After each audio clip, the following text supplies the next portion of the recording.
قال معاذ الله إنه ربي أحسن مثواي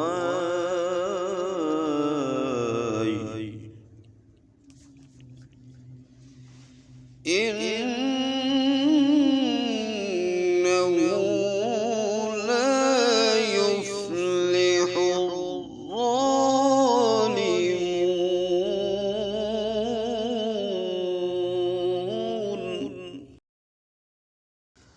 उस औरत ने जिसके घर में यूसुफ थे, यूसुफ को बहलाना फुसलाना शुरू किया कि वो अपने नफ्स की निगरानी छोड़ दे और दरवाजे बंद करके कहने लगी, लो आ जाओ।